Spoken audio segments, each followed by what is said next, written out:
Thank you, Chief of Staff. Good evening. Would like to welcome the public to tonight's Discipline Matrix Ad Hoc Committee. Thank you for bearing with us. We're starting at 6:10 tonight, a little late, just getting a couple of housekeeping items in order.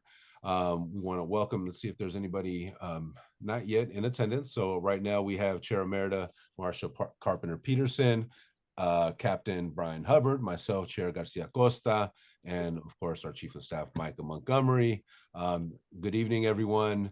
Apologies, I had to skip out and prioritize some other OPC tasks the last one, so I'm kind of playing catch up today, and I also have a couple little things going on today too that we'll keep off the record for now. But yeah, how are you all doing? How are you doing, Captain? Doing great. I appreciate being here this evening. Thank you. Joy, I can't believe we're already 6 months into the year. Yeah. 6 months in, absolutely. It has Halfway been there. flying. Yeah. I can't believe I have been chair for 6 months. It's been a pleasure working with you all here and being able to lead some of this group. So and some of this work that we do. But oh, and happy birthday! That's what we were going to try to keep off the record for tonight. No, but I appreciate it. I appreciate it. First, I can't tell you nothing. Well, what I say is like, some homies don't make it, so be glad. It is very much appreciated. Thank you, Miss Marcia. All right, let's go ahead and get started. Maybe you could we could start off and just and for my own selfish purposes, maybe just quick recap of kind of where we're leaving off and where we're picking up tonight. Sure. Let me share my screen. I'll go over first what we talked about last week. We covered, if you can all see my screen, we covered these sections: prohibited activity on duty, loitering, tardiness, relief, absence from duty, intoxicants on departmental premises, use of tobacco products while on duty, possession of keys, address and telephone numbers, and physical fitness for duty. We had no changes to these right here that I'm highlighting. They're pretty easy, and just for the record, I mean, we're on the downward slope of all the manual rules. I would say by the next meeting, after we get through what we get through tonight, we'll be in a pretty good position to wrap up this and put it into an actual Word document that will make a lot more sense to people, the changes that were made. Especially for class 2 violations, the ones that we're talking about, there's really not much to talk about. For example, tardiness, it's just like, hey, show up when you need to be at work, and not much need to wordsmith those. And that's what we decided on last week. I will say that the majority of our conversation last week was about physical fitness for duty. This section, this has been a very contentious issue, not just with us, but every city in the United States, and not just the police department. I mean, the fire department and other and other elements of the city across the board. And I remember, I didn't remember this during the meeting, but after the fact, I remember that I wrote a proposal, and I'll go over that here in a second. But I did some research since our last meeting about fitness for duty, and our current language is all members and employees shall maintain the necessary level of physical fitness to perform their duties. I sent the policy to all of you, or the information bulletin on it, but this remains a very controversial issue, because it's like, well, what does that really mean, a level of physical fitness? And what happens if I'm one's supervisor, commander, manager, and I personally believe that they're not maintaining a level of physical fitness, or even mental for that matter? What am I supposed to do? And can I get in trouble for maybe overreaching there? And over the years, we have toyed with, should we create an incentive program? Should we have a mandatory physical assessment within the department? And I think those efforts have all failed in many respects. In other cities, there have been lawsuits as a result of it. So it's a very interesting manual of rules section. The best that I found is actually Portland. Portland has up to 4 days a week and no more than an hour and a half per session in a day, where their employees are allowed to do some type of wellness hour. So it Mm. doesn't have to just be physical fitness, as some people might be intimidated by that. And, I'll just go ahead and say, like the CrossFitters, for example, they sometimes are a little bit over the top with with their beliefs in CrossFit. And some people find that intimidating, and rightfully so. So it's not just about physical fitness. It could be just a moment of quietness. It could be going to the wellness unit and reading. It could be meditating. It could be, just something different than the day-to-day grind of what they're doing at work. So I would say 2 years ago, I wrote a proposal based on Portland's, and I totally forgot I wrote this. I wrote it to Chief Allison at the time when I was in training, but it was basically the same thing. So it would be like a wellness hour that one can take, and it's mandatory. And so like one could not go home early, for example. It would have to be mandatory. And the idea behind it would be more like team based, as in, okay, I'm the sergeant, I'm bringing my team together. We're gonna do this. Who wants to exercise? Okay, you go to the gym. Who wants to go to the wellness center and do X, Y, and Z? But it's supposed to be like team building, but with the theme of wellness. And it looks something like this: 4 days a week, up to 90 minutes per day. I'm probably going to reduce that a little bit more, but strength, cardio, mobility training, meditation, breath work, light therapy, martial arts, if appropriate, even bringing people in to talk about financial services, mental health checks, and just group wellness activities. Uh, um, I know Portland also has a telework inclusion. I put this in here just for awareness, although the city manager I know has a sunset on that, I think, coming up this month. And then so all of this actually goes into some type of documentation. So like their performance evaluation of how many sessions that they participated in, and something that we can kind of track of, just like, okay, how is this person's work product ever since implementing this program? Are they, have their complaints gone down, let's say for rudeness, for example, or are they calling in sick less? Or how about their injury claims, things like this? So it's something that we can identify. And then also the time is not bankable, so you can't build it up and at the end of the year take 6 months off for wellness, so little things like that. I did some research on this, and there are some departments that do something similar. University of California, Santa Cruz, they have their policy that their supervisors are actually tasked with monitoring officers' fitness and taking appropriate action if concerns arise. And it kind of puts the onus on the supervisors to actually be creative in this regard. Fontana, they have a policy that ensures that officers remain fit for duty, with procedures in place for assessing and addressing fitness concerns. And then Mesa, I know this is Arizona, but they actually have a physical fitness award that's given for the minimum of 70% in all fitness categories. And then if you score a certain percentage, then you get, an incentive of extra time off.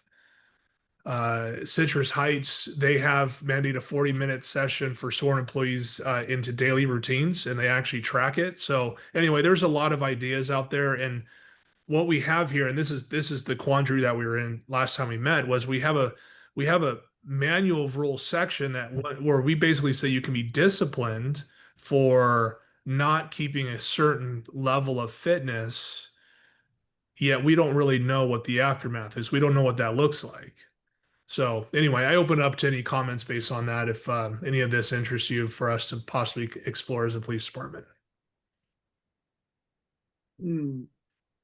Well, I mean, my first thought certainly is, if there's a rule that's detailing a certain level of fitness that needs to be maintained, then there is a certain responsibility for the employers to like allow time, encourage, and even incentivize to a certain degree, right? Or else you're asking somebody to stay fit on their personal time, and then like again, and then I think that's where you also get into some sticky situations. I do like the 70% and 90% thing, but then I also don't know if we could afford to, if everybody is fit in an ideal world, to have cops, having all this extra PTO, because that's not quite advantageous to us in our situation that we're at here in Oakland. given just staffing levels and all of that. But I certainly do agree, and strongly agree with the fact that there needs to be a certain level of responsibility from the supervisors, from like command, either sergeant or commander level, just as they're noticing other behaviors and making supervisory notes. There needs to be also a way to identify, and I know it gets tricky, but I think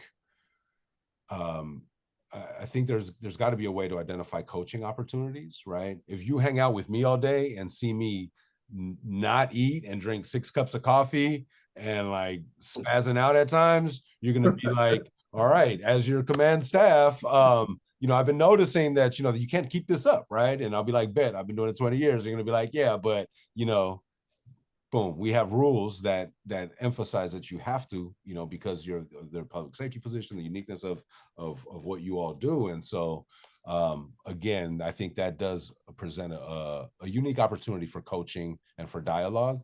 But again, it's hard to determine like how hard you could actually come down on somebody, or like if somebody's going to get offended for like those conversations, right? So it may just be reserved for those outlier things, like things that are really obvious in terms of patterns. You're coming in late and you're looking like you got bags under your eyes like all the time, and you're forgetting things, or there's certain patterns that you start noticing, and then that becomes coaching opportunities for that. Chair Merida?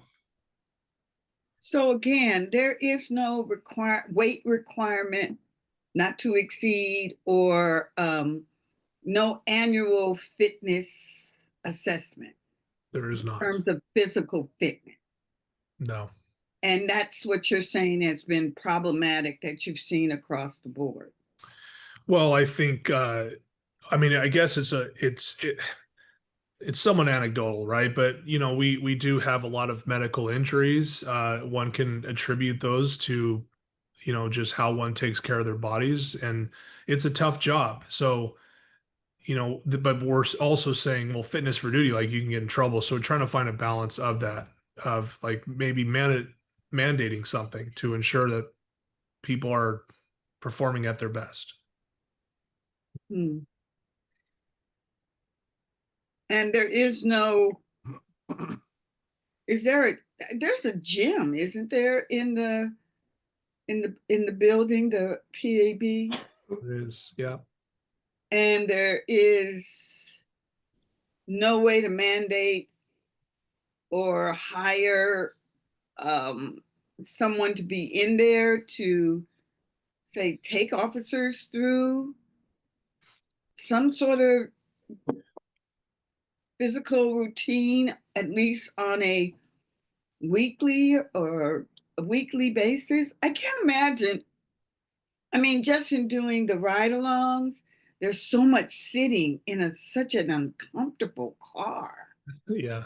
And it would seem to me you would want officers to have movement, where they're making sure their limbs are, and they're capable of running after somebody. How do you run with all that weight, with not only the equipment, but if you're obese? Yeah. That should be some sort of concern. Yeah.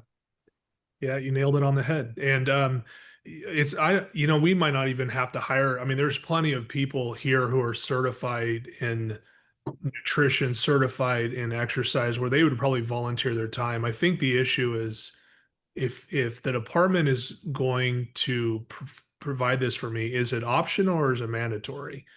And this is where I think we're leaning towards, the proposal of having a mandatory wellness hour. Yes, I would think that, and working with your wellness, you have that beautiful wellness center, and you have the director there. It would seem to me there is a correlation between illness, physical fitness, nutrition, all of those things. And I know the nutrition piece is being addressed in the wellness center. I am just curious as to why the physical fitness part hasn't been addressed. Yeah, it has a lot to do with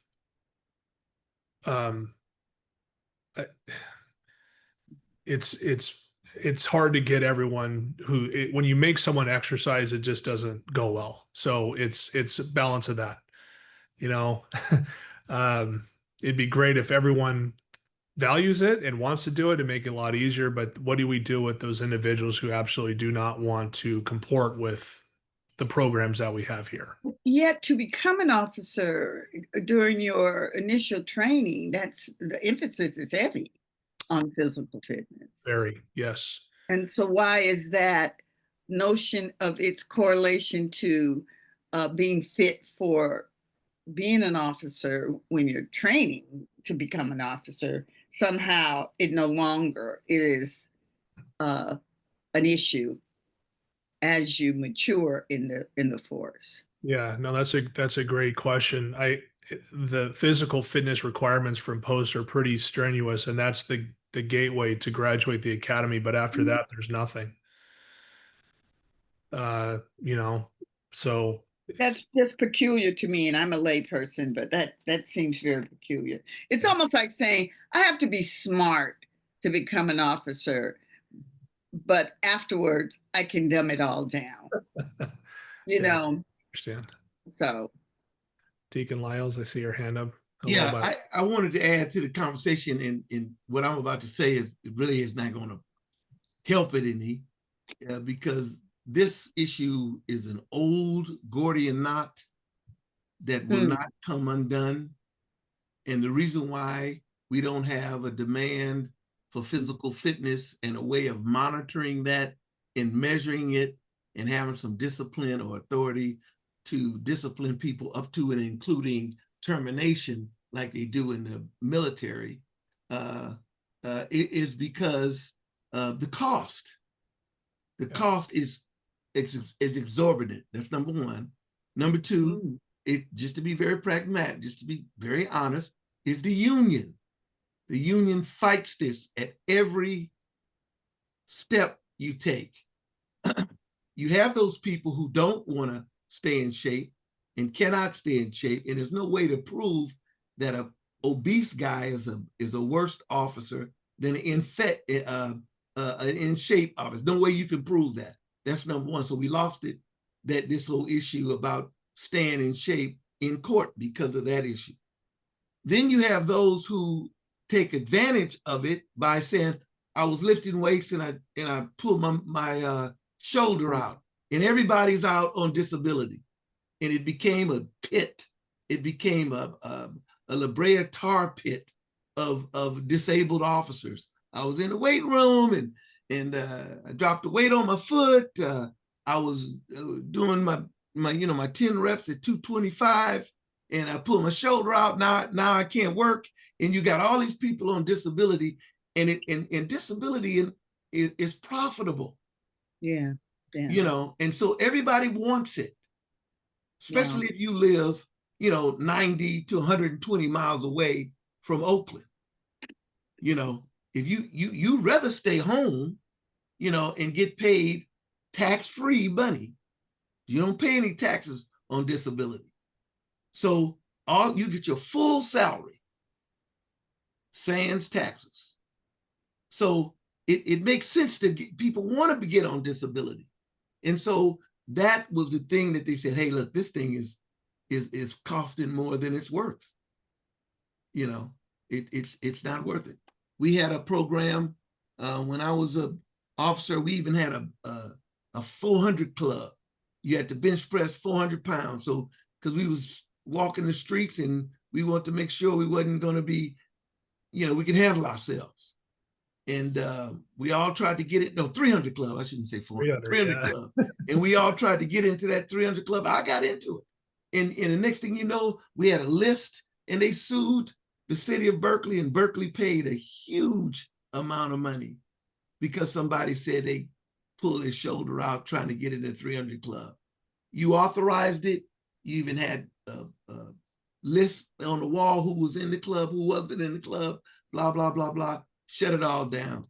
And so this thing, while it makes sense, it makes good sense. we can't make it work. And no one in the last 30 years have found a way to make it work. Wow. Incredible. Yeah.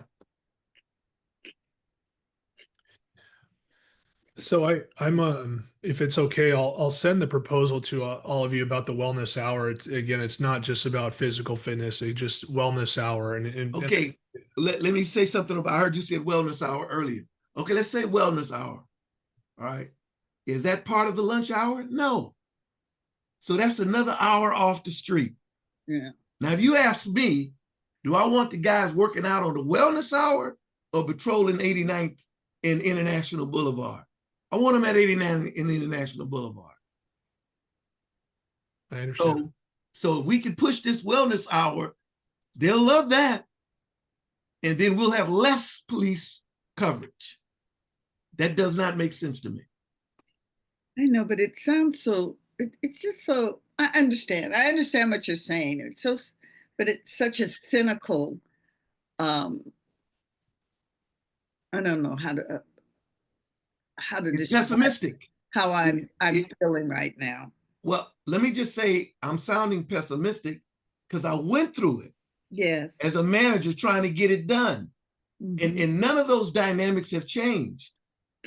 None of those dynamics that defeated us, in the 2000s and the turn of the century are still present.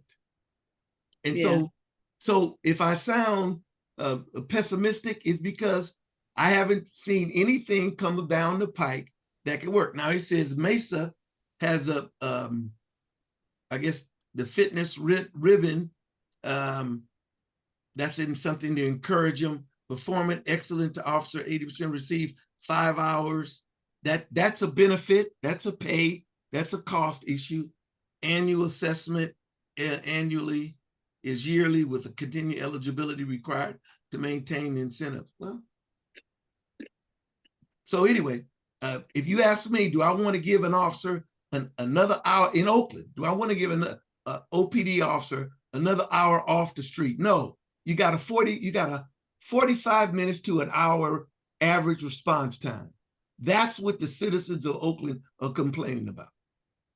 Now we're going to come to them and say, hey, let's give them more time away from responding to you. I got you. Yeah. So that's my 2 cents. I'll stop now. Right. So the question then is, I know we're taking a lot in, but here's the current language. All members and employees shall maintain the necessary level of physical fitness to perform their duties. Do we keep that in there? No. It sounds like it's just words without any enforcement. Yeah. It's ideal. It's aspirational. Yeah.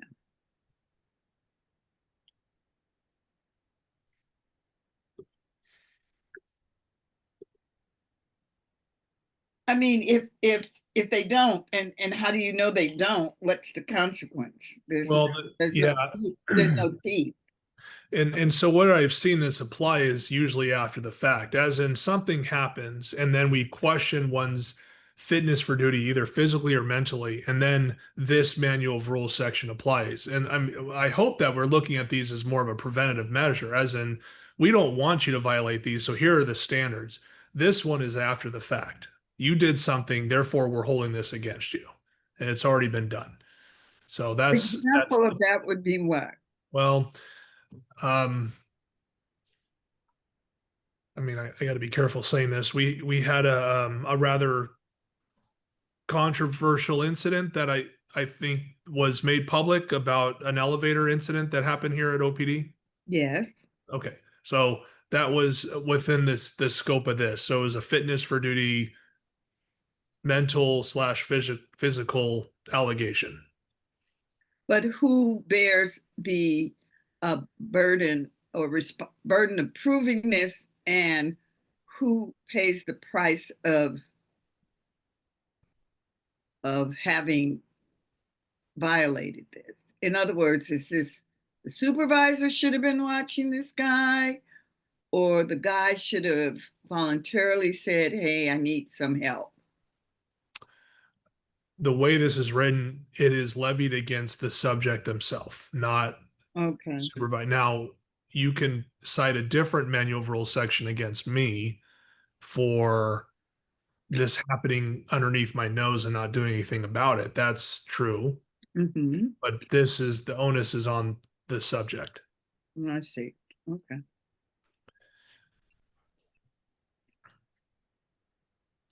I mean, if you see some utility for having this here and it's, it's actionable, and you say the past practice has been that it's applicable after an incident, then I guess that's all we have. Yeah, I mean, I probably anything as I look at this, it shows that the minimally that the department of the city values it, as in we're not encouraging you to let yourself go after the academy and stop exercising and bettering yourself. So this at least reinforces our commitment to it. However, as it's written now, I would say it's very vague. It's like when you say maintain the necessary level, I don't know what the necessary level is, but Right. also it's limited to physical fitness only and not mental, etc. So expanding on this more and what that means, I think is where I'm leaning towards if we're going to keep it. Well, then we should add necessary level of physical and mental fitness to perform their duties.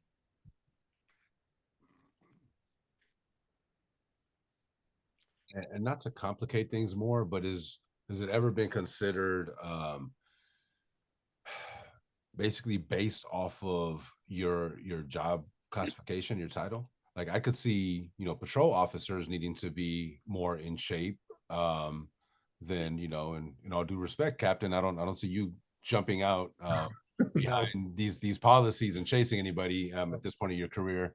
So I could also see that like, oh, if part of your promotion to, CID and investigations is that you're not subject to certain fit requirements anymore because, the majority of your job doesn't require you to be on the streets and being, in a physical shape to be able to handle such difficult situations, I mean, I don't know. Right.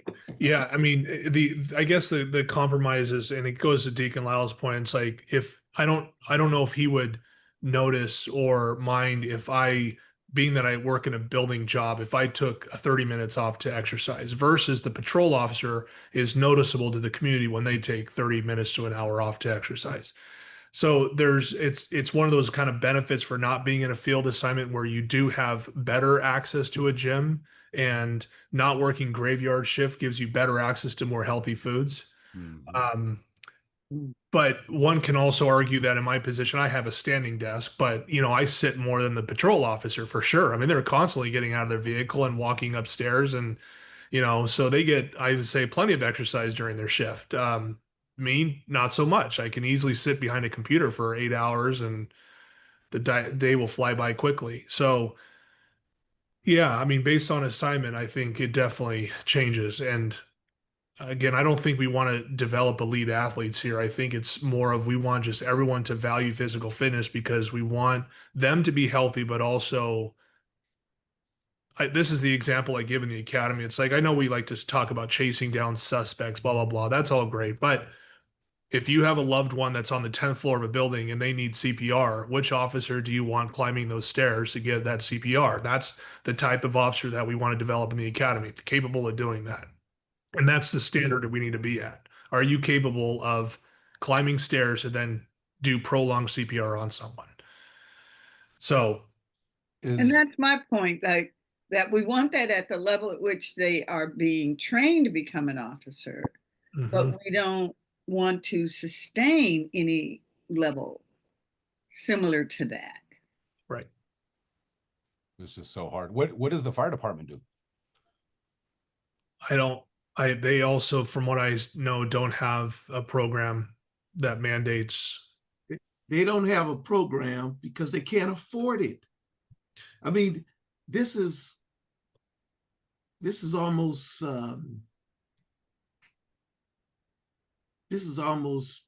ridiculous. Oh, The city of Oakland can't afford it. The city can't afford it, and for good reasons, because the union said all officers have to be in shape. You mean officers down patrol? Yes. So that's more time away from their duty. It does not make sense. well, it doesn't make sense in the context of what we all know as well, that we are understaffed with respect to the number of officers we should have on the streets. We can't afford to have a level of force because we are deficit. We have a tremendous deficit. So I understand what you're saying, but that's not to say we shouldn't have it. We just can't afford it. No, we cannot financially afford it. Right. And if you had, if you had 800 officers and 800 heartbeats, if you really had that number that they like to throw around a lot, you couldn't afford this. You couldn't afford what you're talking about. They're pit holes in this program that does not help the citizens who pay for it. Wow. Now, if an officer wants to stay in shape and he doesn't want to die for a heart attack or whatever, or become obese or whatever, that's upon him to do it. But you want the citizens of Oakland to pay for his conditioning, because that's what this is a benefit. That's how this is. This is a benefit. You want the citizens of Oakland to pay for their conditioning, and we already pay them top dollar. It just does not make sense. Now, if they had a response time of 15 minutes, like they used to brag about having, that's something different. But they don't. They have an average response time of an hour. So now now you're saying to the citizen, we want to go back and give them another benefit so they can stay in shape. What about the benefit that helps the citizens who are calling 911? Are you saying we can't have this and that? I'm saying yes. I'm saying exactly what you just asked. You know why we can't have it? Because they fight against it, and they destroy any construction to get it done and make it reasonable. For example, if we were going to have a fitness program, a person who's not working the street shouldn't be a part of it. Somebody working in robbery that's going downstairs and working his desk and etc.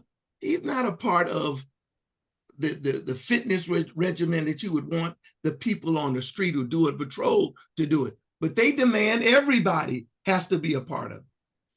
It does not work. And the reason why I'm participating in this type of thing here, to bring the expertise here, that I don't think lay people understand this. This is an old argument. Clearly, this is an old argument.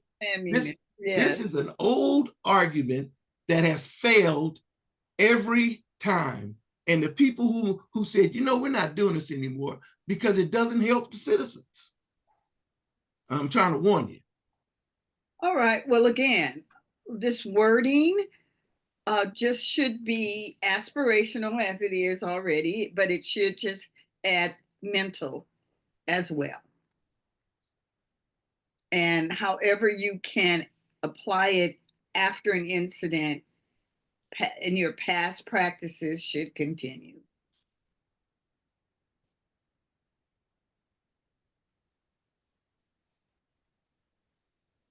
I think something should be put in there that their physical conditioning is their responsibility, not the responsibility of the citizens of Oakland or the department. Okay. But they'll fight you on that. They're going to fight us on a lot of this stuff we put in. Yep. That's just part of the dance. I guess maybe we're overthinking it, but I think you know, if it's saying the employee shall maintain the necessary level of fitness to perform their duties, whether, you know, mental or physical fitness to perform those duties, then the onus is on the officer. However they do that, whether it's at 5 a.m. or at midnight, or, you know, or utilizing the wellness center, the bottom line is they're going to be evaluated for their performance and being up to par, however that looks on the job, right? So you kind of have to just give them the benefit of the doubt and say, you know, if as long as you are a good officer, then I'm just guessing that you're doing what you have to do to maintain showing up and being a good officer, you know, and it's really, and I think we just, yeah, I don't know how you touch that, right? Yeah, I don't think it's possible to get where you're going, because there's no standard.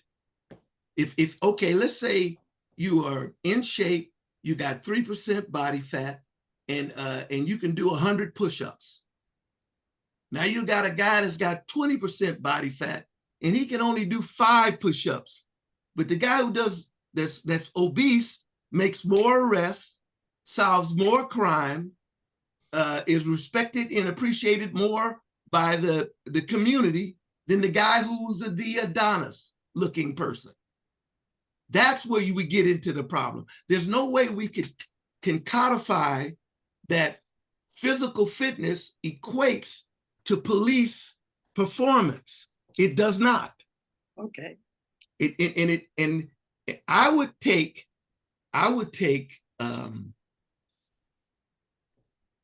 two fat guys who respects the community and responds, writes a good report, respects elders and women and children, and is not overreacting because somebody didn't put their hands behind their back fast enough.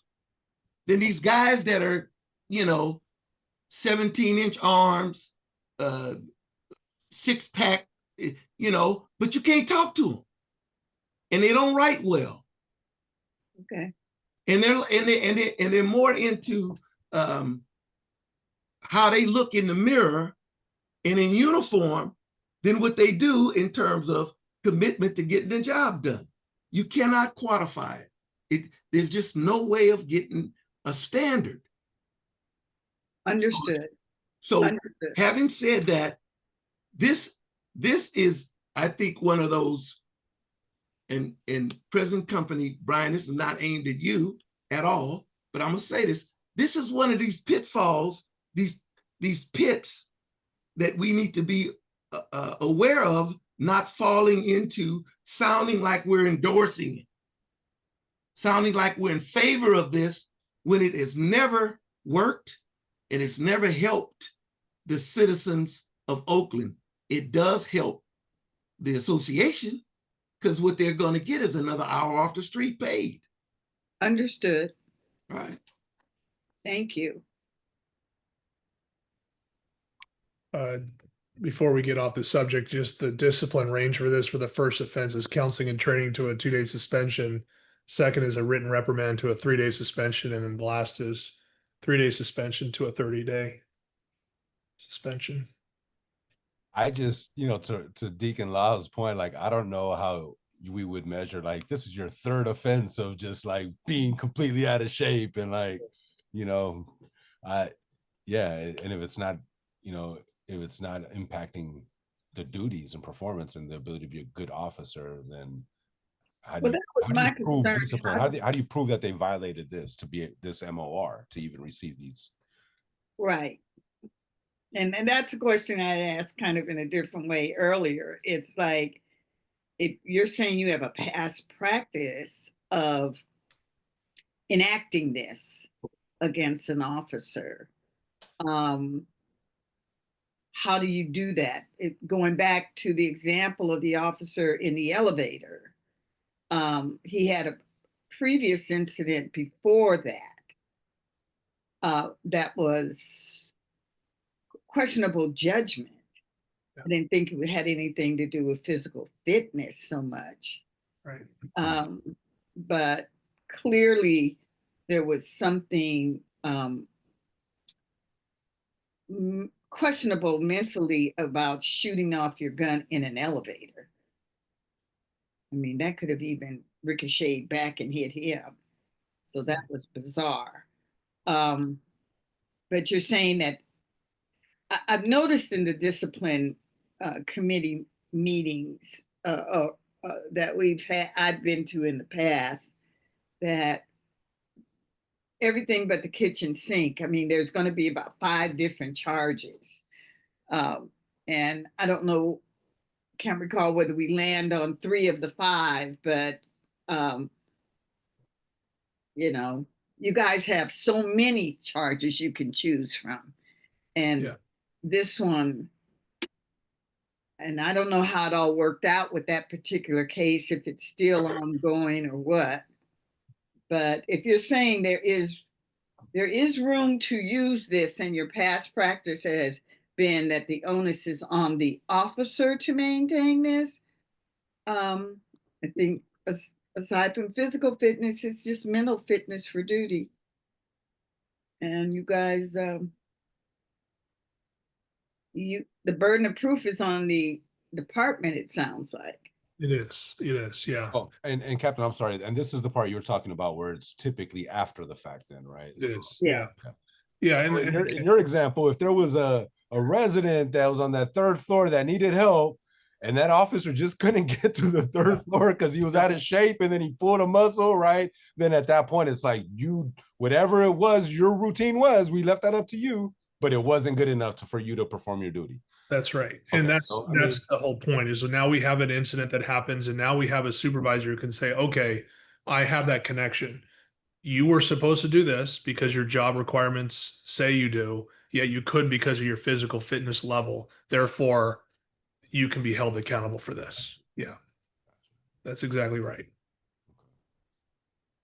But and to Deacon Lyle's point, it's I agree that how you do that and how you show up to be able to perform that duty, that's like, we don't have control over that. And I guess the only thing up for the debate is, but if you don't mind still sharing that the idea of the past wellness program and the hour, and there may be ways to utilize it. I mean, maybe it's somebody that, like, again, we want to encourage supervisors to be taking coaching opportunities. And maybe it's just something we encourage supervisors that if you notice that, hey, that was a close call, you almost didn't get to the 3rd floor, right? Like, or, you've been snapping lately, or you've been seeming like you're on edge. Why don't you utilize this hour this week, right? And then it's more discretionary, and hopefully that doesn't spiral to, like, because I totally agree with Deacon Lyles, like, we just can't afford to have cops not on the streets, as much of an onus and burden that puts on our officers. Like, that's just what we have right now, so all right. Yeah, okay, great. Yeah, and I'll send this all to you just to look over, but I agree with everything said. And I wrote it when I was in training. I was in charge of the wellness unit, so different perspective, but I remember Chief Allison rejecting it for that very reason. I mean, he's like, I can't afford to take people off the street, and I'm totally understood. I got it. Yeah. It was a little bit more nuanced than that, but yeah, there was. Yeah. Anyway, before I go back down to the news sections, anything from last week that we want to come back here again? We went over all of these, and there are no changes to it. We were questioning why we still have this use of tobacco products while on duty. It's a very old manual of rules section, but still relevant. We don't want officers smoking in public while they're interacting with the community. Okay. Yeah, it was all pretty self-explanatory. Okay. All right. Very good. So moving on to my list here for this evening. The first one is 314-21-2.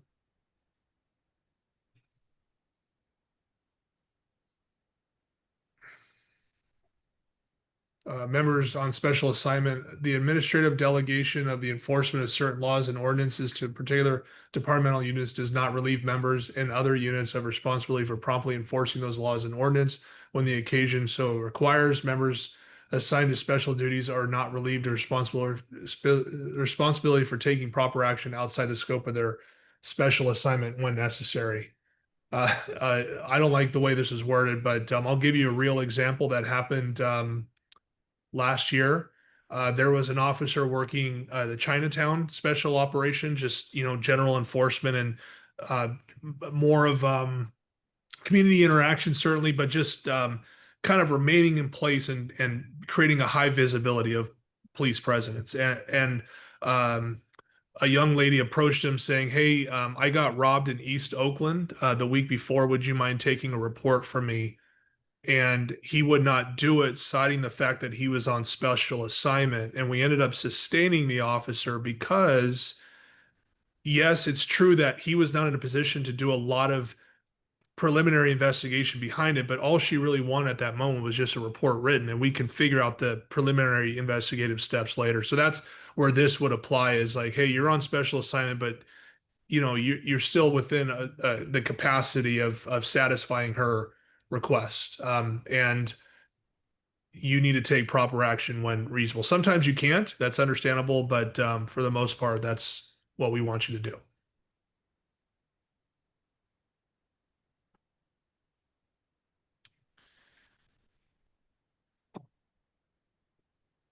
Any questions on this? How do officers challenge this? What did the officer, you said that you sustained the officer. Yeah. Meaning you sustained the charge against the officer. That's right. That's right. And the officer argued that he or she was not assigned to take any reports from East Oakland since they were in Chinatown. So right. This is basically saying at all times when you're approached by a citizen for something as routine as a report, taking proper action outside the scope of their special assignments. Yeah, I would say he had a decent argument, because we have a policy that requires you to do a list of things when you are taking a report. And his argument is, well, I was going to get sustained then for that because you would accuse me of not doing X, Y, and Z, and I got it. But her request was very specific. It's like all she wanted was a report written, and we could have easily done that, especially for a violent crime such as a robbery. There are times, however, where let's say an officer cannot, if I'll use we have a qualifying race here for the Boston Marathon, right? And it's a high profile race that one cannot just leave their post to go satisfy, but it's more than just like brushing them off saying, "Hey, sorry, I can't help you." No, you facilitate your request as best you can. Just don't use the excuse of, "Well, I'm on a special assignment, sorry." But, so that's the purpose of this section. Very specific members on special assignment. Yeah, Okay. That's right. Got it. Can I ask a question? Yeah. A lot's been made of OPD being paid to like support like other private folks that are paying for OPD time, such as like PG&E. Would that be considered a special assignment? Because that's really important to know, because folks are also under the impression, or general public, I've seen this in social media posts, that like, oh, if a robbery happens right here, he's going to be too busy protecting the PG&E guy, and he's not going to be able to attend to that. This would apply to that. Then he would not be able to say, because technically he's on the clock for PG&E on an actual assignment over there, right? Right, but I mean, to me, you can kill two birds with one stone here. It's like, why can't I do an investigation while still provide security for PG&E? I'm still parked here in the whole incident, and that's what this is intended for. When we have to negotiate these deals with these outside vendors coming in, and we have to tell them, listen, we're police officers. If something bad happens that divert our attention, that may happen, and they have to agree to that. So for us to have blinders on just because I'm focused on PG&E is not fair to the community. So we train that, and that's what's expected. Yeah. Cool. I could reference this MOR violation then too, when I'm just trying to, clear up myths out there in the community. Yes.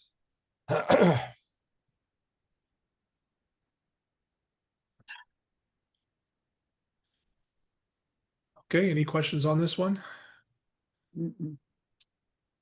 Great. Availability off-duty members, 314.24. Off-duty members, when possible, shall be subject to recall to duty by a superior officer. We only run into problems with this. Man, we haven't invoked this in years, but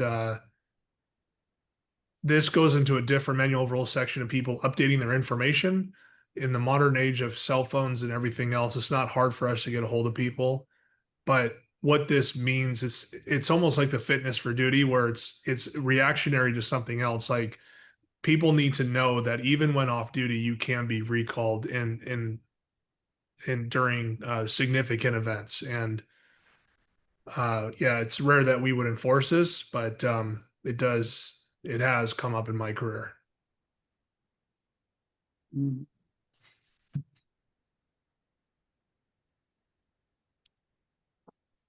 All right, any questions on this? Mm-mm. All right, police officer status. 31427, right of off-duty members to place themselves in peace officer status. The right of off-duty members to assume peace officer status while on their own time and not engage in outside employment is set forth in Penal Code 830.1.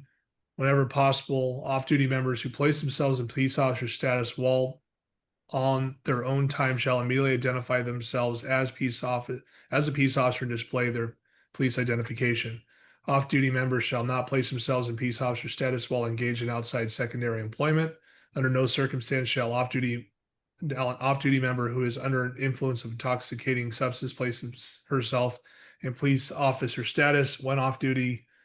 When an off-duty officer is the victim of an offense, he or she shall normally maintain his or her off-duty status and allow on-duty officers to handle the incident.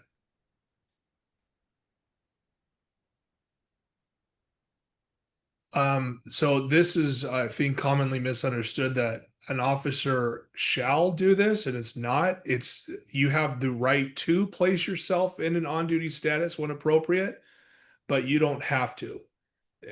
But if you do, then you need to do all these things. Ensure that you're not intoxicated, certainly, but also identify yourself, and then all policies then apply at that point. Mm. Yeah. It just reminds me of January 6th, a couple of the DC officers who were off duty and they went to the Capitol and to assist. And this is that. When you are off duty and yet you hear of something going on, you can rush to the scene and assume your peace officer status, but make sure you make it clear. I got it. And then there's also the issue of a disaster like an earthquake or a fire and all that stuff. I was off. We ran to our duty stations, at Loma Prieta and all of that. And trust me, they can use your body too, even if you're just out there directing traffic at intersections. So. Okay. The one thing I need to do is look at this penal code section and make sure it still applies. It's a little bit old, so I just want to make sure. You're saying penal code 830.1? That's right. I just want to make sure it's not expired or something else now.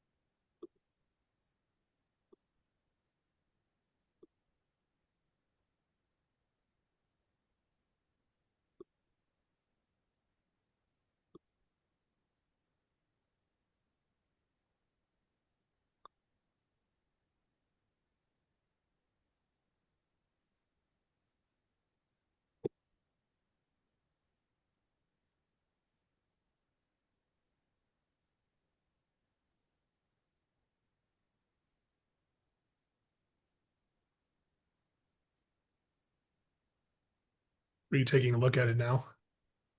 Yeah, I was just Yeah. scanning it.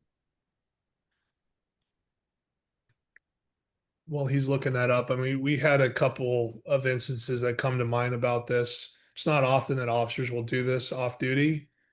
The lines get blurred though when an officer is acting as if they're on duty, but they never are place themselves on duty, if you know what I mean. Is there an official way to place yourself on duty when this happens? Well, I mean, that's the thing. It's like, it's almost like at the moment that someone recognizes you as a police officer, either through your words or by insignia. And so that's the weird thing about it. We don't have a policy on this. So if you say, hey, I'm Brian Hubbard from the Oakland Police Department, here's my badge, that's the triggering effect of me putting myself on duty. And there, but where the lines get blurred is when I act as a police officer, but I never identify myself. And then my argument on the back end is like, well, I never put myself on duty. I'm just acting as a citizen Brian Hubbard, you know? So Wow. yeah. Why would you want to come and get in the mix then if uh yeah, I that would be crazy. But I'm sure it happens. It does. I mean, did you see or are you aware of any of that kind of behavior in January 6th? Yeah, I wasn't following the off duty. Yeah, okay.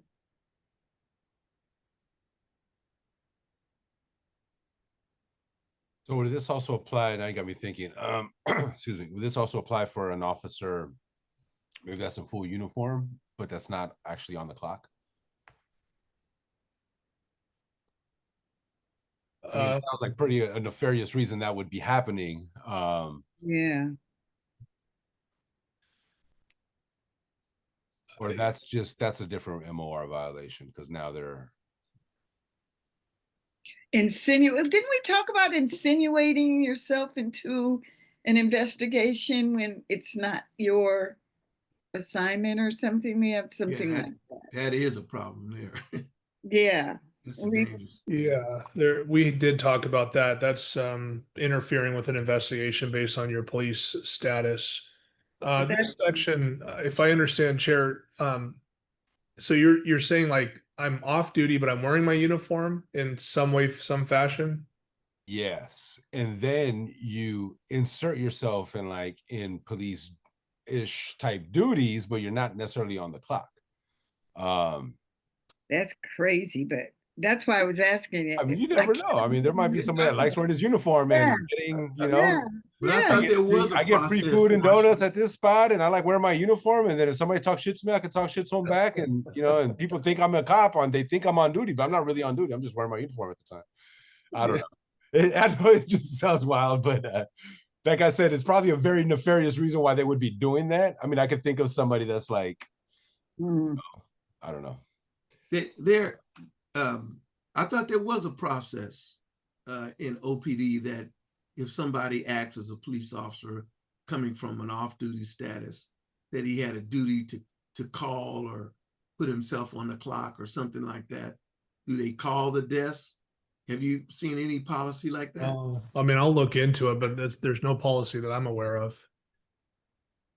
Okay, I guess I'm not okay, maybe it's far-fetched being full uniform, but maybe somebody that's like, you know, in CID or something, right? That's usually in plain clothes, that has their, you know, their badge and their gun, and they're not technically on duty or on the clock, but they're dressed exactly how you are right now with a gun and a badge on their hip, and they're able to kind of, whether it's talking to certain people or getting information or doing things that, like, I don't know, maybe investigative by nature, but they're not necessarily on the clock. Like they're not on the clock till 1 o'clock. Investigation by nature. Nosy. Just being nosy in a uniform. Okay, all right. How about no? Or how about this? I'll put myself in this position, right? And I'm a CID officer dressed as as Captain Hubbard is right now, with a badge and a gun, and my daughter's boyfriend's dropping her off. And I want to go outside and act like a cop and be like, hey, you know, what are you doing? Do you have a license? And, you know, and jam him up and mess with him, right? And I show him my badge, you know, hard ass on him. I mean, that's, I'm using my positionality and making me look like I'm a cop on duty. And I'm, you know, I'm trying to use that for a particular reason. Well, yeah, I mean, yeah. that should be prohibited, that flashing of your badge and Right. trying to gain authority. But I don't know if this is still the case, but BART police used to have a policy that off-duty officers ride free on BART if they're dressed in their uniform. And this, because there's a lot of officers that commute from, Contra Costa County into Oakland and Berkeley and El Cerrito and et cetera. So they jump on BART to get home, and they have, but the deal is they have to wear their uniform. So technically on that train, they can get involved in something.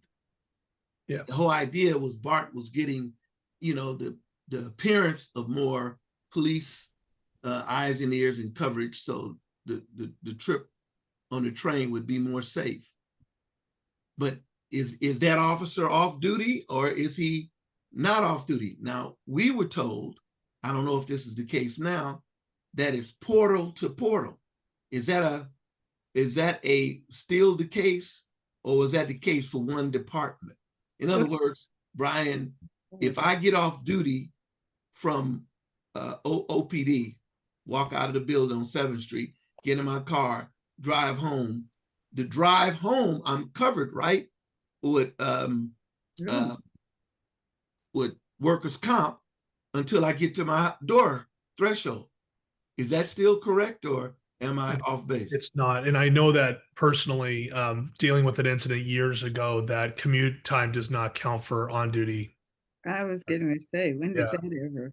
Yeah. Well, it may not have been the case in Oakland, but it was the case in Berkeley, and maybe that's a union negotiated dynamic. Yeah. Okay.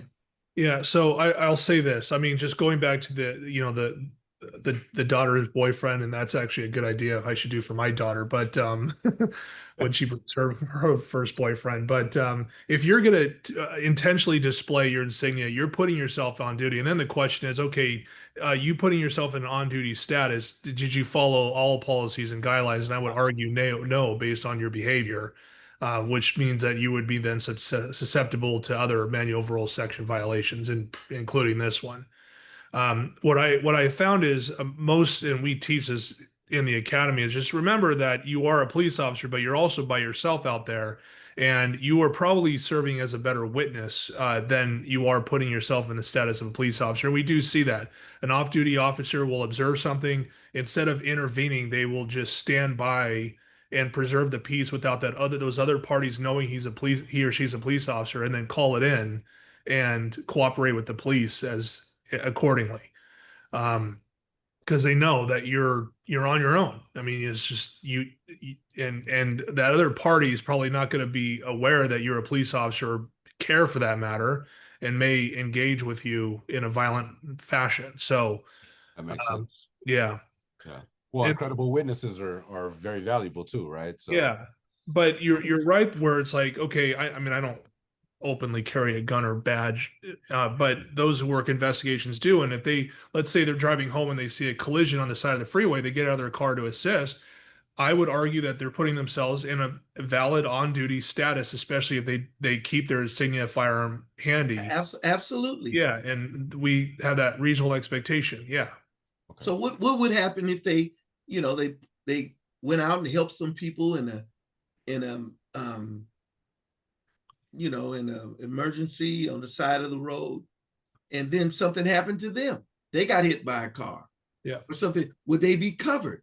Seems to me we would want them to be covered. Yeah, I would say yes to that. Yeah, they would be covered.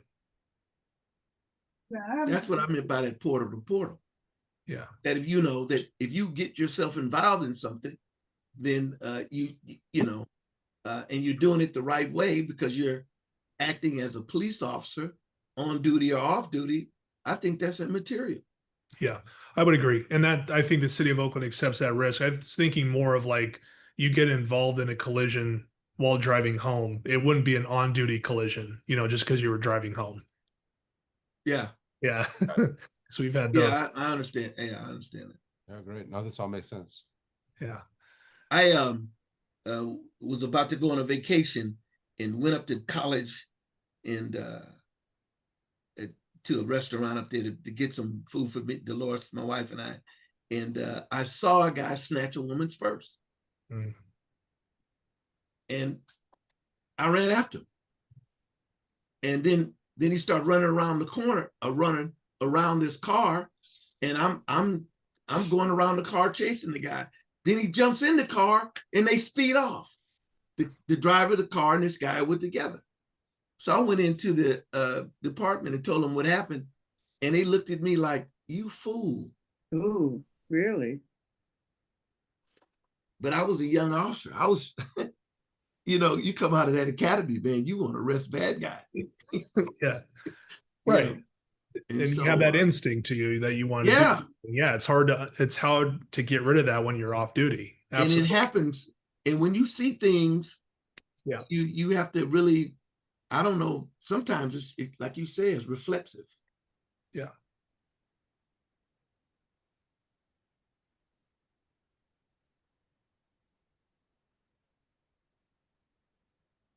Okay. I don't have on its face any changes to this. I'm gonna have to think about it some more just because again, we had a few incidents over the past few years where this is applicable, and some of them are still being investigated. So maybe the finding of those cases may lead me to alter this, but. Well, 830.1 of PC exists. It's still. Okay, great. Thank you for looking into that. All right.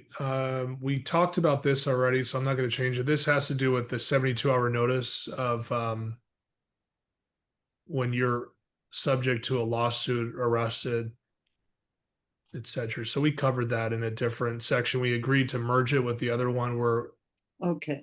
That was going to be my question. Why do you have two and you're merging these? Yeah, that's what we agreed on because there's one where if you're a witness to misconduct, then you need to report it. But this one allows for a 72-hour buffer when you're the subject, and this, of course, assumes that you may be in jail. So the time that you're out of jail, then you make the notification. This was relevant because we've had a few cases recently, or at least in my tenure in internal affairs, where notification was not made and they were in a position to make the notification. So I know a lot of people don't know this exists because one, they can go their entire career without being the subject of this, but you know, these timelines get confusing. So to make it more consistent, that was the reason why we wanted to merge them together. Okay. Insubordination, disrespect. Let's go through this one first. Failure to or refusal of any member employee to obey a lawful order given by a superior officer or court of law constitutes insubordination. No issues with this. The challenges I saw with this is more on the supervisor side where it's, you know, they say, well, I gave an order, but it's like, well, you sure it was an order, or was it a request, or like, how did you issue it? Do they understand? Did you explain it correctly? It's rare that we get these, but they do come up. And then 314.32 is insubordination, disrespect, the act of ridiculing or treating with disrespect a superior officer or his or her orders, whether in or out of his or her presence. I saw this once many years ago where an officer was said a disrespectful comment about their supervisor, but it was captured on body-worn camera. So that was applicable here.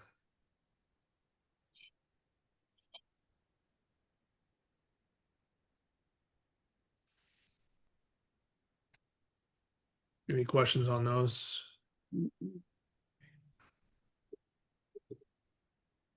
Okay, performance of duty. We covered this already, but I'm going to go over it again just to make sure we capture it all. All members and employees shall perform. Yeah. One question going back to that.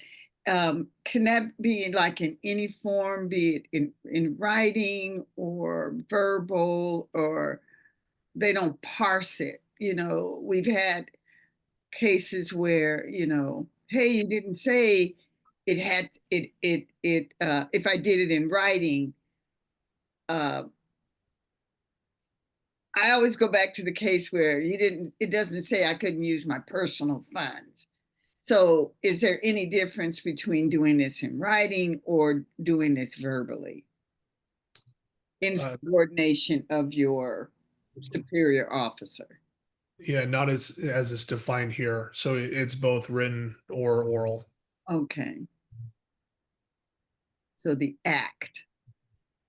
Marcia, you're just trying to cover all bases. I surely am. That's perfect. It's just frightening to me that someone could say they could use personal funds because it didn't say you couldn't use it.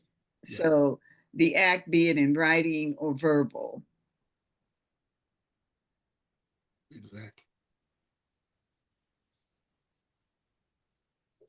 Forms of duty, all members of so this is the catch-all section that we've talked about. I'm sorry, Captain, did you put verbal or? Yeah, so we want that in there. I'm sorry. Yes, okay. I do. I got you. I got it.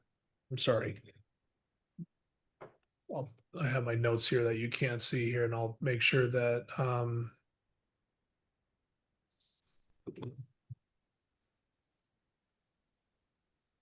got it. Okay, I got you. All members and employees shall perform their assigned duties and responsibilities as required or directed by law, departmental rule, policy, or order by a competent authority. Each member and employee is accountable for the exercise of delegated authority and shall not conceal, divert, or mitigate their true culpability. Violations of performance of duty include, but are not limited to, intentional illegal search, seizure, arrest. We already addressed that specifically about the intentional or unintentional. Planting of evidence we covered. Failure to perform duties as required or directed by law, departmental rule, policy, or order. This is the most common one that we see, just because if you violate any policy, by default, performance of duty would fall under this bullet point. Improper care of the property of persons and changing a work assignment without authority. So yeah, I think we covered all these. Okay.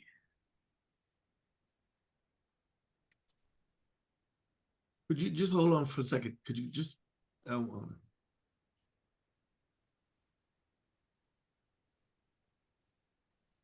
I know what I'm about to say is probably implied in performance of duty, but I think we should have something in here about telling the truth as one of the bullet points.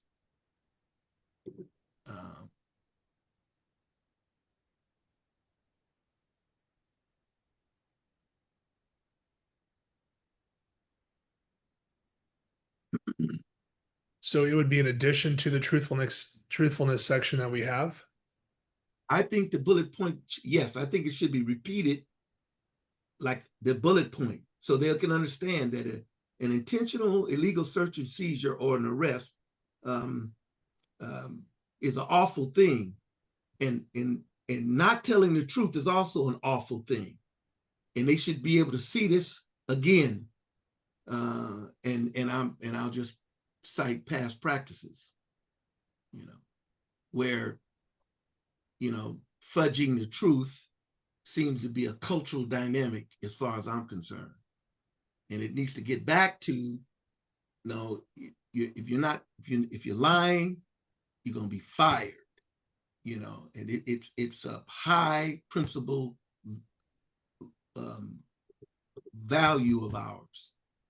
So violation of performance of duty include but not limited to the following: not telling the truth, lying on police reports. That actually should go before illegal search and seizures or an arrest.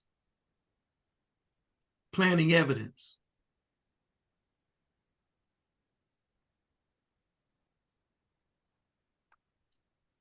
See, the assumption is in law enforcement, and the assumption is with many people who are citizens, is that the police do tell the truth. But we know that's not the case. And we can cite case after case after case after case after case after case. So there is an issue, there is a problem. And where we can start saying, look, telling the truth is a high value high moral value of ours in our department, as you put it in one of these bullet points. So if an officer then is not telling the truth, would it be 2 manual of rules violations, one for performance of duty and truthfulness, or are we want to reiterate the other manual of rules section in this section by saying telling the Yeah, truth? I want it I want it written in here. I would like it written in here. I don't think you get 2 charges for one case of lying, but it should be in here because these are activities that are detrimental to the integrity of the department. Right. So I'm looking, where's the lying? And we have a lot of that, unfortunately. Or too much of it, I'll say that. Way too much of it. Can I reword this sentence to be more just assertive about telling the truth? When it says divert or mitigate their true culpability, I mean, Yeah, Pretty the flowery. language you're using is wonderful, but I wish it could be more stark, more pristine. mhm. We don't, no lying. However you want to write it, it has to come off boldly and leap off the page that it's just as awful as an illegal search and seizure or an arrest. It's probably more awful as far as I'm concerned, because it devalues it erodes the trust the citizens have in the police department. I'm not going to assume, and I know that there's a large group of Oakland residents that have lost faith in Oakland police telling the truth. Yeah, I understand. Okay. I know you don't see it here because this is a PDF, but on my notes here on my other screen, I have it written down. So I will I'll take your include word that. for it, Brad. What's that? I take your word for it. Okay, thank you. If one thing you do is tell the truth. Thank you. At least so. I take your word for it. Thank you. Yeah, I'll make those changes and we'll talk about it next time we meet. Great.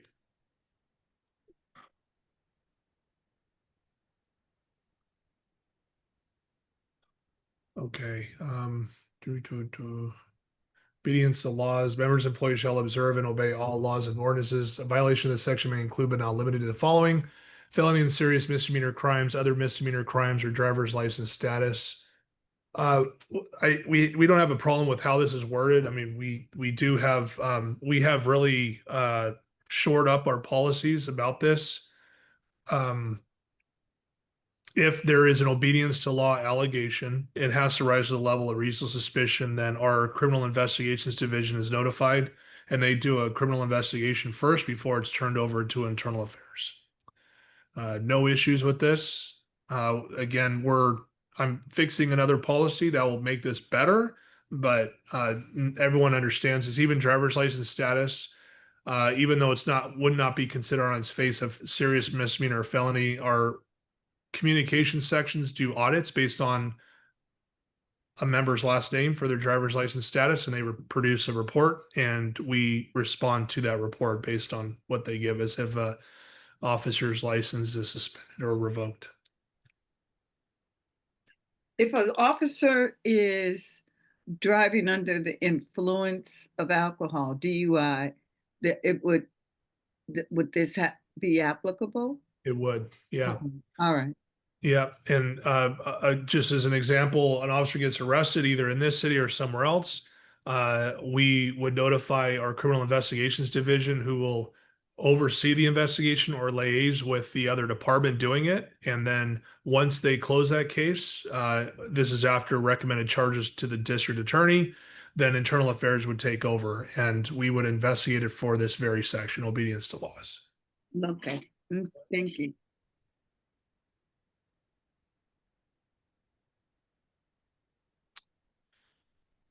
Okay, we talked about that already. And the criticism: when speaking pursuant to their official duties, members and employees shall not engage in public criticism of the department, orders, policies, or instructions. Yeah, we were hearing a lot of officers criticizing OPD leadership or city leadership, city administrators, that they couldn't do certain parts of their duties because what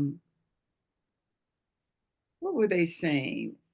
They weren't being paid or something. It was out on the street. It was pretty common. I'm not thinking of exactly, but they were pushing back against doing their duties. Yeah.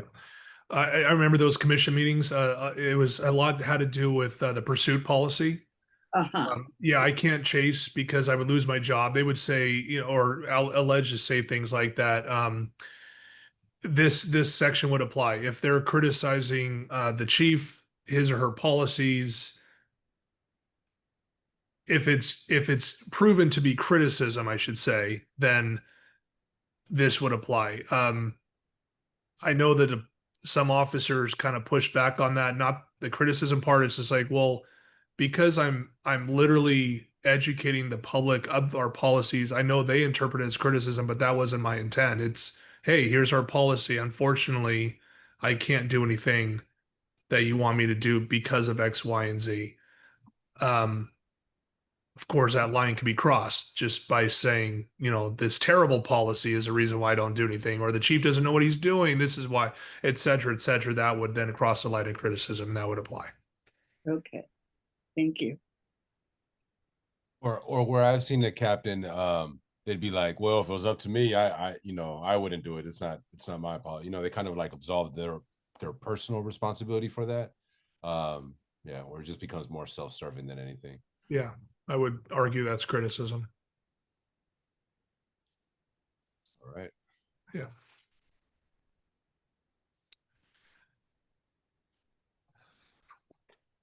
Transactions, every member and employee is prohibited from buying or selling anything of value from or to any complainant, suspect, witness, defendant, prisoner, or other person involved in any case that has come to his or her attention or that arose from department employment, except as may be specifically authorized by the chief of police. I've never seen this before.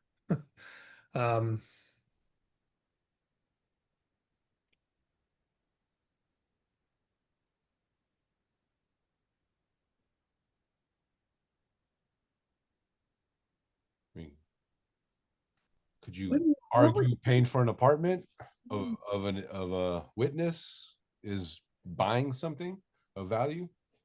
You're paying for T-shirt?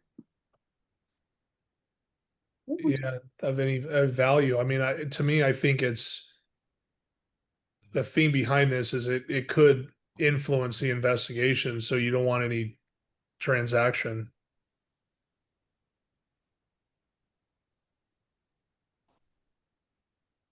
Okay.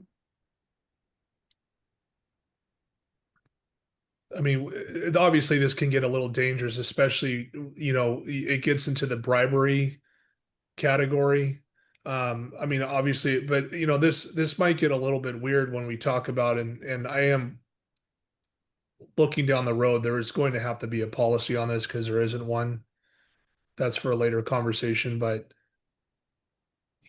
buying a cup of coffee, let's say, for a suspect or a witness, a defendant, the optics of that can be bad, but it may be with good intention also. But I think that's where a policy can come in. And I mean, to me, it's like, as long as it's disclosed, I don't necessarily have a problem with that example I gave. Hmm.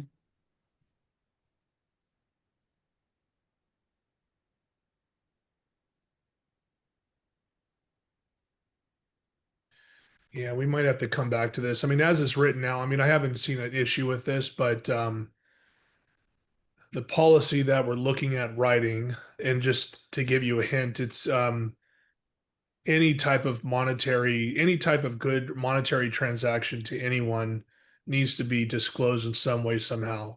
And we surprisingly don't have a policy on that right now, except for this one. But how one goes about that. So if we have a suspect in custody and they're in the interrogation room, and maybe it's going to take a couple hours, I don't see a problem with us buying them dinner to hold them over, but it also needs to be disclosed somewhere. It shouldn't just be a side conversation or deal. It needs to be disclosed. So in the court of law, they know at this date and this time you bought the subject dinner and there's a reason behind it. Yeah, because that happens all the time with informants. You Right. have to. Are those reimbursable? You wouldn't expenses? have an informant if you didn't do that kind of stuff. Okay. Right. But are those reimbursable expenses, or or officers come out of pocket for that? Yeah, they usually come out of pocket. I mean, it can be, but I think it's more, but yeah, most don't have any problem doing it on their own. It's like, hey, I want to, but it can be construed as, oh, you're just softening them up. You're trying to get them on your good side. So then when you go in the interrogation room, then they can confess everything. So optically, they could be nefarious also. So, finding the balance to both.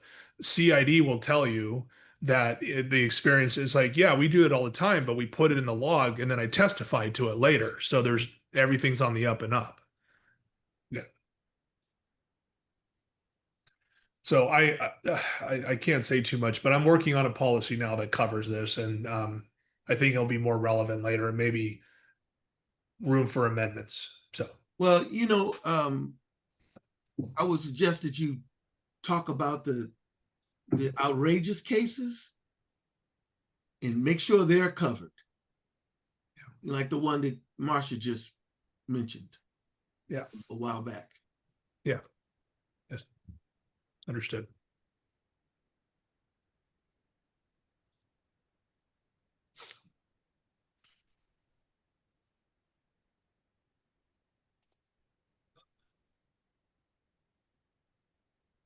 Okay, we talked about conflict of interest. No member employee shall engage in any employment activity or enterprise which has or may be determined to be inconsistent, incompatible, or in conflict with his or her duties, functions, and responsibilities in accordance with the provisions of the city administrative instructions.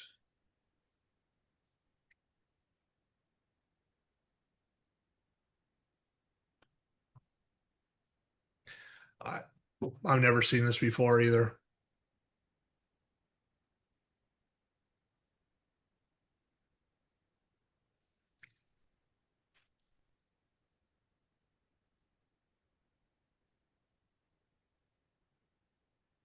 Hmm.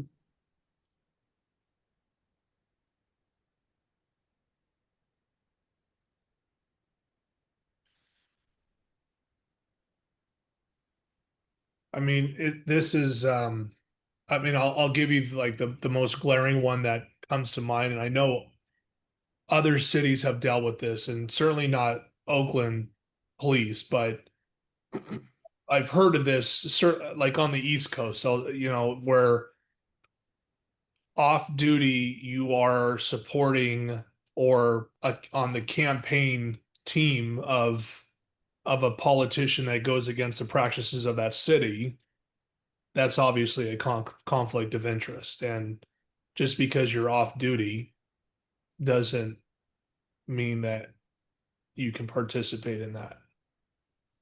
So that's the one glaring example that comes to mind. Hmm.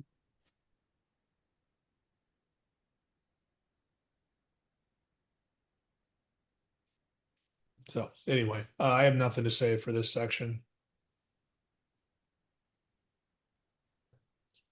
Straightforward to me. Would that be like if you were a member of some right wing or white supremacist kind of group? It can. I mean, we talked about that. That's subversive organizations, which is a class 1. This is more of a class 2. But I mean, I think both would apply. But the more severe one is subversive organization. I don't think it goes that far. It just says if what you're doing is just a general conflict of interest against the city of Oakland or the Oakland Police Department, then this would apply and you should conflict out. Because like the example you gave wasn't necessarily an illegal activity or anything that was bringing disrepute. It was just something that it was a conflict. Yeah. Yeah. Okay. That's straightforward to me.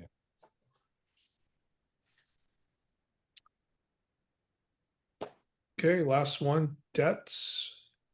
314.84. Members and employees shall strive to pay all just debts and legal liabilities incurred by them in a timely manner per the agreed upon terms.